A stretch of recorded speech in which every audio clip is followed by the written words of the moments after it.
Hey folks, Dre Crawford here, back with part 2 on the EverSolo DMP A6 streamer and DAC. I spent most of last night setting up the unit.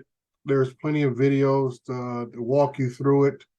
I want to recommend, I think it's by a guy named AMP something, does a pretty good overview of all the setup operations. If you saw my small clip at the beginning of the first video, you would hope you noticed that when I purchased mine, I purchased the DAC itself, the A6. I went ahead and got the 2 terabyte SSD stick also, and I got the remote. So we're going to go through this step by step and give you my evaluation impressions of what's going on here. The setup process is fairly straightforward. The right here, the instructions that come with it. Let me flip it around here. This stuff here and this stuff here, it's about a waste of time, waste of paper, because there's nothing in there that's going to tell you anything and how to set this thing up.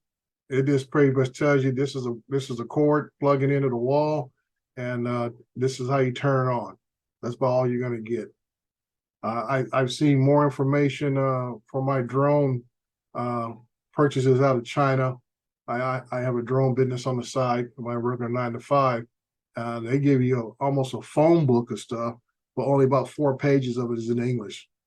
So that's the difference there. That one's not in any language that's worth anything to you.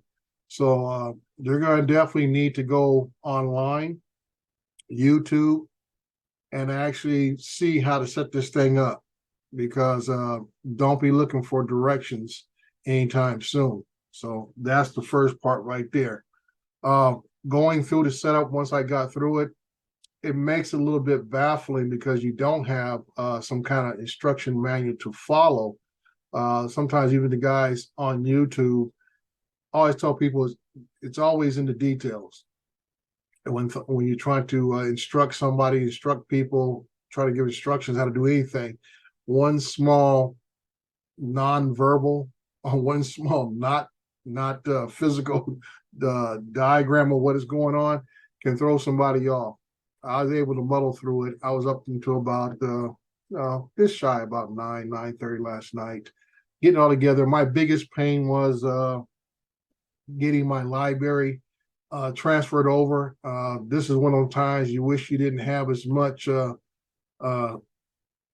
tracks as I do. I don't have a large library. My library, to my opinion, is very small. I got maybe over 1,000 different artists with about close to a little over 6,000 actual tracks. So I consider my catalog quite, I say pedestrian compared to other guys talking about, oh, I got up to 4 terabytes of music and all this kind of stuff. Now, I do have a tremendous amount of redundancy. I have the original drive, which is like a 365 old platter drive. That one gets backed up by a 1 terabyte Western Digital portable drive, and then I have an 8 terabyte NAS system that backs up everything and the entire house, even off my phone. So no matter where I'm at in the world, as long as I can use my data plan, or when I pick up Wi-Fi, it would automatically upload all new pictures, videos from my phone will go to my NAS system. So that what took the longest of anything else was getting those tracks onto the SSD thing in there. Like I say, putting that SSD thing in, smooth as butter. Very easy. Can't screw it up at all. If you put in memory into a computer, a laptop, or if you put the memory slot in your phone, you can get this SSD drive, or I should say, it's just basically a memory stick for a shorter term of it, into the bottom of this thing fairly easy and quick. What you do have to make sure, and some people have mentioned this in other videos, is that you format it and you name it. Other than that, the unit will not recognize the SSD drive if you do not format it and give it a name. It won't recognize that it's there. Once it's there, then you'll be free to go to add your data to it. Now, you don't have to have the SSD card. Like I said, I have a NOS system. I hook mine up through my network. So I use the Ethernet plug in the back. So it was already connected to that NOS system. But I just wanted, like I say, if it has something internal, its own memory, I'm hoping that the interface will just act a little more quickly, a little more smoothly. Not that this one has any lag at all, because it doesn't. It's just that like anything else, you got to learn it a little bit. Just got to learn how everything functions. Like I said, I've been with the Squeezebox ecosystem for 15, going on almost 20 years now, So that is like, look at the back of my hand. So like I said, it's going to take me a little while to get and learn all the nuances of how to navigate the on-screen system and be able to go forward this device. Now, one little tip I will give advice right now. If you get this device, unlike me, set it up high in your system so you can have easy access to it. Mine's at the bottom, and I'll get to that in a little bit and why that's an annoyance. If you have it somewhere low that you have to stoop down to get to it and everything else, you're going to want to put it up at least as high as possible. Not that it interferes with a signal or anything else. It's just for the operations of the unit. You don't want to have to lay on the floor if all possible. Let me keep this moving along. I'm going to show you some things. This right here is the remote for my N50 from Pioneer. A lot of information, a lot of buttons to go for internet radio. It has both buttons to go to the digital in 1 and 2. Just about everything else. Go through all the sources that I want to go through. Navigation keys down here to go through any of the software that's on the thing and go from there. Scroll through any folders or where else I may have musical tracks at. Okay. This is the remote for just about any Slim device or Logitech device. This will work for any version from the Classic, Duet, the Transporter, and the Touch. This will work on all of them. One of the best things they had going for this is that even when you upgrade or whatever, if you bought one secondhand and it didn't come with a remote, if you had an old remote, yeah, you are good to go. And same thing here. This one allows you to go through your playlist or your library. You can skip through tracks, everything else with no problem. Even while one is playing, you can move forward and be able to pick out something if you want to skip through a couple of tracks ahead of it or whatever. It doesn't have to be on the same album or anything else. So this was that. This is the wonderful remote that I got from EverSolo. It's only about, what, $12, $13? And if you want to find out where they cut corners, cheaped out at, this is where they did it right here. This remote is about as useful as the old saying, tits of the bull. That's only polite way I can say it. It doesn't allow you to scroll through your library. You have to manually select the library first, and then you might have to be able to go through it if you have the library set up on the system. Other than that, it will only let you scroll down or scroll through whatever current album that you are listening to. And that's if you have it set for shuffle play. Like I say, you got a button here, you got a power button right there. This button here, which you think would allow you to do some things, this thing will bump you around the different settings. This is like your input button right here. It's like your input. But the first thing it wants to go to is go to Bluetooth. Okay, so you got to make sure you scroll it around. You got to make sure you got a good visual on the screen and make sure you can get it back to where you were at to start with. The wheel itself on it like I said, at the very top, information at the bottom, it'll bring up the bottom part here. It'll bring up the playlist. Arrows on the side, in the middle, just like to point out, it'll move a track forward, move a track back, play, pause, go from there. These three right here, you mute. Not sure what this is. The eyeball, I hit it last night. I forgot what it did with it, but something else. This one, not sure. And then you have the volume if you're using the full DAC part, the volume control there. Compared to these other remote controls that I showed you first, this is where they cut the corners right here.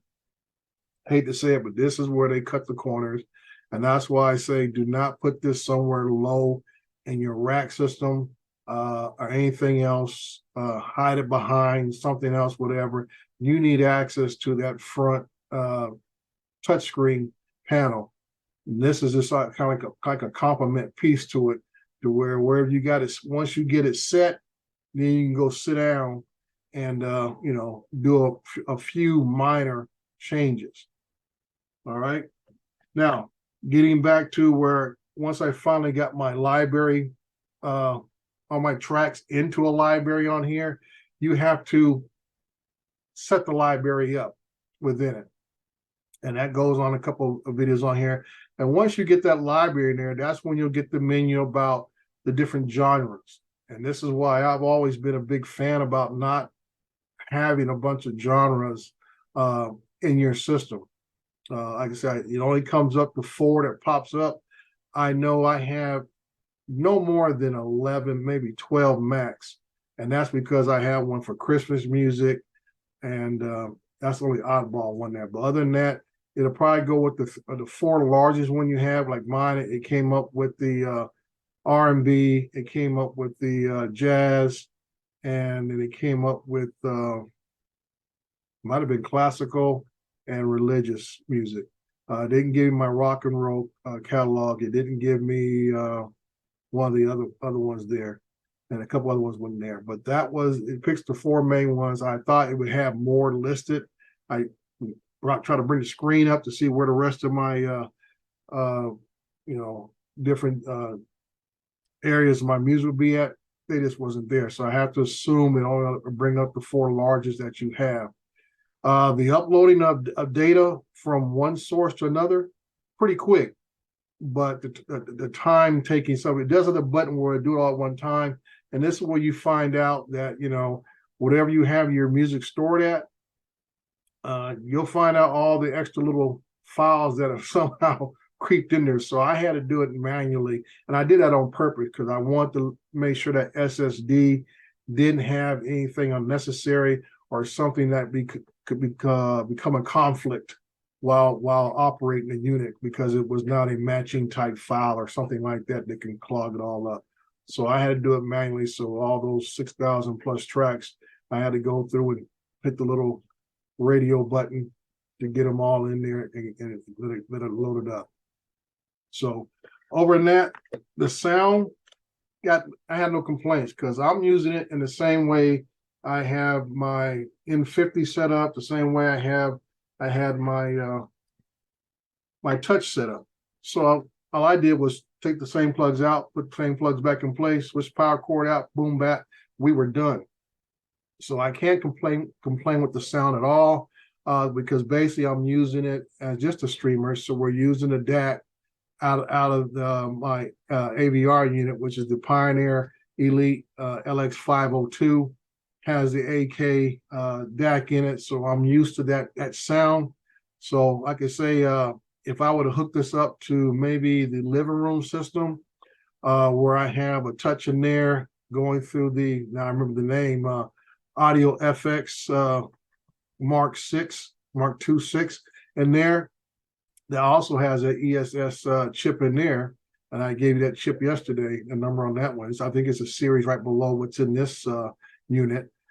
So I might have heard the difference there because that comes out analog. Okay, I have different variations throughout my house. Like I said, I have analog out on the patio. The touch in the family room is digitally connected. The one in the master bedroom is digital, and the one here in the office is analog. So I get different variations, and the sound is always pleasing. And that's why I always tell people that, you're talking about the sound, just like how I hear things in this room. This is only a 10 by 10 room, very small. I got these Polk Audio R50s tower speakers in here. They're more than sufficient for this size room. I got the Polk CS1 center channel stuff, so it doesn't take a whole lot. I got the little small Pioneer Elite LX 103, 80 watt channel AVR in here. So it's sufficient for this very small room. So I don't have to play it very loud to hear things. So it's great. So like I said, the biggest unit I have as far as power will be in the living room, where I have it connected to that Crown amp, which is I think it's a total of 400 something watt amp, Crown amp I have in there. So there's a larger room, vaulted ceiling. So this is kind of like my take on this overall. Like I say, from where I came from, it makes a big difference that the touchscreen was the big selling point for me. The touchscreen, the album art, that was the big selling point. Anything else I was looking at would have been the Hi-Fi Rose, which is what, $4 or $5 grand. That was something on the wish list. I guess I'll probably wait another 5-10 years, waiting for the price to come down, and probably catch that somewhere around $2 grand if it even gets that low.